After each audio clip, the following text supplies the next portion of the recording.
Hello students, अब दूसरा topic है अपना green house. Green house effect क्या है?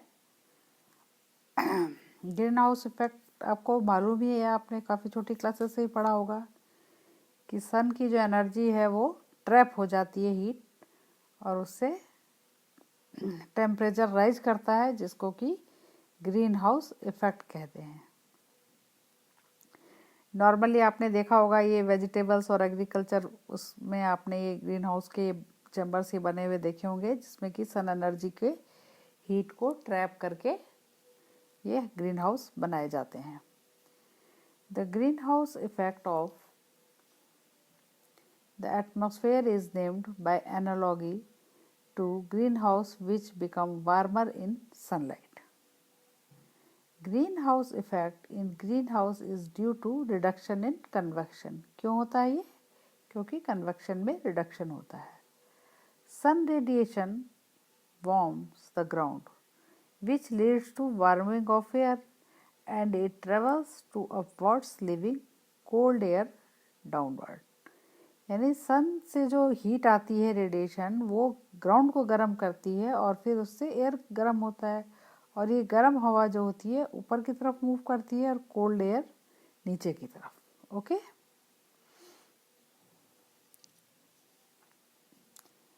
The earth receives energy from the sun in the form of ultraviolet, visible and near infrared radiation. 26% is reflected in the space by atmosphere and clouds, and 19% has been retained by clouds and atmosphere. मतलब सन से जो energy receive होती है हमको ultraviolet या infrared या heat के रूप में, उसमें से 26% जो है reflected in the space by atmosphere and clouds. 26% तो ऐसे रिफ्लेक्ट हो जाती है, और 90% जो है वो retained bye clouds and atmosphere. ठीक है ना?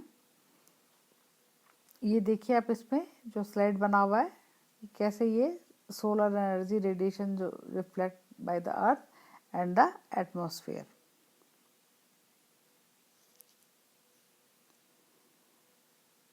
Because the earth surface is colder than the sun, क्योंकि अपनी जो पृथ्वी है वो सन की कंपैरेटिवली ठंडी है। It radiates a wavelengths that are much longer than the wavelengths that were absorbed.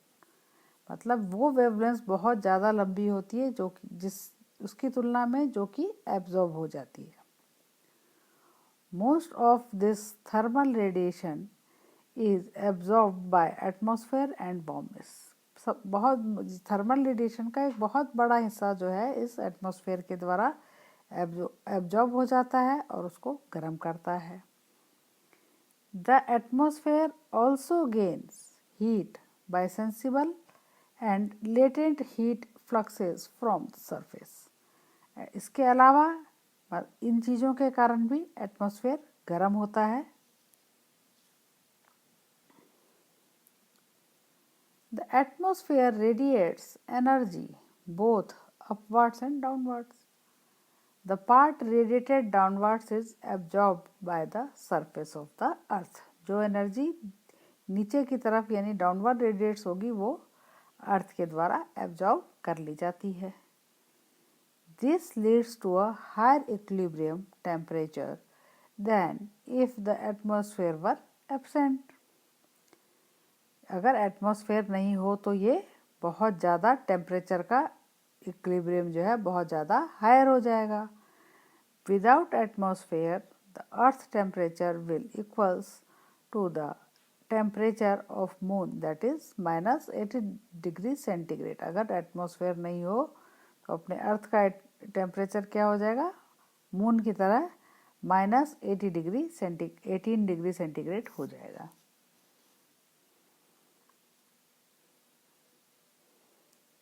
अब ग्रीन हाउस गैसेस कौन सी होती है आपको मालूम है? कार्बन डाइऑक्साइड है, मीथेन है, नाइट्रोजन ऑक्साइड है, ये क्लोरोफ्लोरोकार्बन है। ये सब क्या होता है? ग्रीन हाउस गैसेस होते हैं।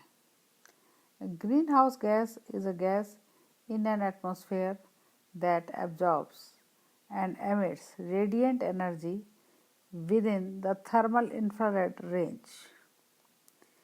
This process is the fundamental cause of greenhouse effect. मतलब greenhouse gas is a gas in an atmosphere that absorbs and emits radiant energy.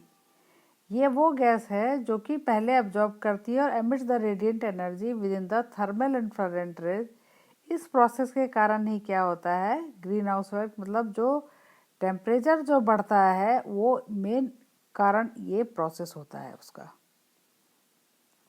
Human activities since the beginning of the Industrial Revolution around 1750 have produced a 40% increase in the atmospheric concentration of carbon dioxide from 280 ppm in 1750 to 406 ppm in early 2017. मतलब आप देखिए 1750 में कितना था carbon dioxide concentration और उसके लगभग double के बराबर 2017 में हो गया है. तो ये जो ग्रीन हाउस गैसेस जो ये बहुत बड़ा ये गैसेस जो हैं ग्रीन हाउस इफेक्ट का कारण होते हैं. This increase has occurred despite the uptake of more than half of the emission by various natural sinks involved in the carbon cycle. The vast majority of anthropogenic carbon dioxide emission come from combustion of fossil fuels, principally coal, oil and natural gas, with comparatively modest additional contributions coming from deforestation, changes in land use, soil erosion and agriculture.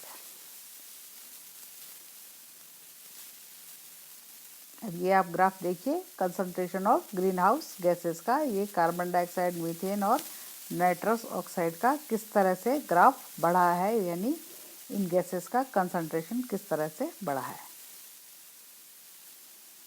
Now conclusion. Green house effect is unavoidable and essential effect of the blue planet, which is very essential for the sustainability of life on the earth. But due to increase in anthropogenic activity, it is leading to the imbalance of global atmosphere cycle. Human thinks that they are developing and growing year by year, but ultimately they are degrading the natural home and its environment. यानी मनुष्य ये सोचता है कि वो दिन पर दिन तरक्की कर रहा है, लेकिन अल्टीमेटली क्या कर रहा है, उसका जो नेचुरल होम या नेचुरल एनवायरनमेंट है उसकी डिग्रेडिंग कर रहा है वो. Creating the eco friendly source of energy is the one of the hope to save the mother earth. यानी अगर अपन ऐसी एनर्जी क्रिएट करें जो कि इस तरह की ग्रीन हाउस इफेक्ट को अवॉइड करें, यानी इको फ्रेंडली हो एनर्जी का सोर्स, जैसे सोलर एनर्जी है, तो इससे एक अपने मदर अर्थ को बचाने की उम्मीद जगती है. ठीक है, ओके, थैंक यू.